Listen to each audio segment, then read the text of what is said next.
Assalamualaikum dan salam sejahtera. Saya Muhammad Sharifuddin bin Ismail, mewakili kumpulan 4 membentangkan mengenai isu jenayah cyber di Malaysia.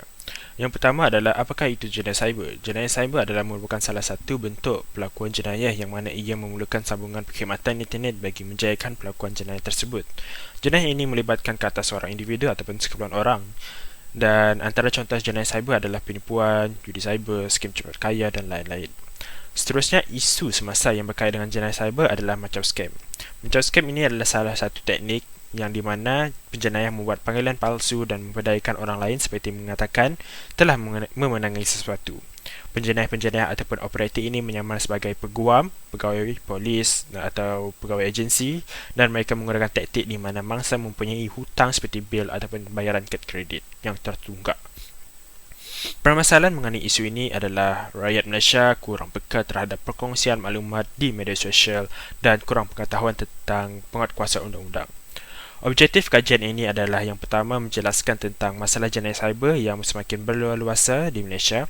Yang kedua adalah mengenal pasti sebab berlakunya jenayah cyber ke atas teknologi maklumat dan komunikasi dalam negara.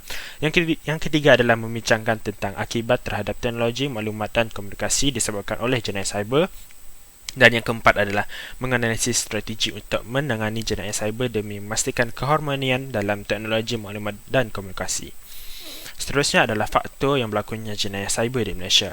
Antaranya adalah peningkatan pengguna internet yang menyebabkan pengguna internet menyalahgunakan maklumat dalam internet untuk pelbagai tujuan seperti tujuan penipuan dan aktiviti tidak sihat. Yang kedua adalah kekurangan pakar forensik komputer yang menyebabkan jenayah cyber semakin teruk daripada pengodapan sistem bank, kucuran maklumat di internet yang tidak dapat dikesan. Yang ketiga adalah penguatkuasaan undang-undang yang lemah. Penguatkuasaan undang-undang yang lemah menyebabkan ramai rakyat berani melakukan jenayah cyber, dan undang-undang tersebut adalah denda atau hukuman yang dikenakan kepada penjenayah tidak setimpal dengan perbuatan mereka. Selanjutnya adalah kesan jenayah cyber. Kesan pertama adalah data maklumat peribadi pengguna terdedah kepada semua orang, terutamanya penjenayah cyber. Mangsa tanpa disedari telah berkongsi maklumat dalam sesawang tiruan yang direka oleh pihak jenayah cyber, malah bagai sudah jatuh timba tangga apabila mereka sering menjadi mangsa penipuan jenayah cyber. Yang kedua adalah mangsa jenayah cyber menghadapi tuduhan. Kesan jenayah cyber yang lain ialah mangsa jenayah cyber juga yang menghadapi tuduhan yang berasaskan daripada pihak tertentu. Mereka akan diaibkan oleh pihak yang tidak bertanggungjawab dengan tujuan untuk menjatuhkan reputasi dan nama baik mereka. Yang ketiga adalah menghadapi tekanan yang tinggi. Mereka yang menjadi mangsa jenayah cyber ini akan menghadapi tekanan yang tinggi seperti peribahasa yang menyebut berat mata memandang, berat lagi bahu memikul, sehingga mangsa menutup akaun dalam laman media sosial. Keadaan ini menyebabkan mereka menghadapi masalah kemurungan, apatah lagi tekanan yang tersebut membabitkan ahli keluarga.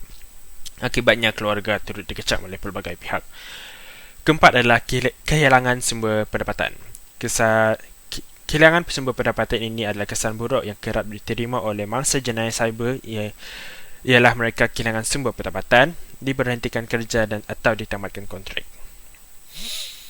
Selain itu, terdapat beberapa cara boleh dilakukan bagi mengatasi jenayah cyber ini. Antaranya adalah memberikan kesedaran melalui kempen dan iklan. Kempen ini boleh dicetak maupun digital, perlu diperluaskan dan mencapai keseluruhan ahli masyarakat, terutamanya yang mempunyai pengetahuan cetek akan penggunaan teknologi pada hari ini. Yang kedua adalah mengkaji dan mewujudkan undang-undang besar. Pihak kerajaan seharusnya mengumpul pakar-pakar teknologi dan memanifestikan fikiran agar sebuah rangka undang-undang dapat diwujudkan dalam mencegah jenayah cyber ini. Yang ketiga adalah memperkenalkan pendidikan etika dan penggunaan cyber. Hampir setiap golongan masyarakat mempunyai gadget dan telefon pintar sebagai kegunaan harian, tetapi etika dan penggunaannya tidak dididik dengan betul. Oleh itu, institusi pendidikan seperti sekolah, universiti adalah tempat penggunaan dalam membentuk generasi yang berilmu, pengetahuan dan mampu menjadi pengubah masyarakat. Yang keempat adalah bekerjasama secara multilateral dalam membantras jenayah cyber. Isu jenayah cyber merupakan polemik antarabangsa kerana ia melibatkan banyak negara. Mustahak untuk pihak kerajaan mengukuh hubungan multilateral dengan negara-negara lain dalam mengatasi masalah jenayah cyber ini. Yang kelima adalah kanak-kanak perlu diawasi. Golongan kanak-kanak dan remaja perlu diawasi dalam penggunaan internet. seperti kawalan dan keterangan daripada ibu bapa serta guru perlu dalam memberi kesedaran mengenai penerimaan informasi yang benar agar tidak tertipu ataupun keliru dengan informasi-informasi tersebut. Dan akhir sekali adalah kesimpulan. Sebagai kesimpulannya, yang dapat kita lakukan daripada hasil kajian jenayah cyber ini adalah ICT menjadi satu keperluan yang tidak dapat dinafikan dan menjadi realiti kehidupan masa kita. Namun dengan adanya jenayah cyber ini, ia merugikan sesebelah pihak dengan penipuan yang berlaku. Maka jenayah cyber ini amatlah tidak baik untuk diamalkan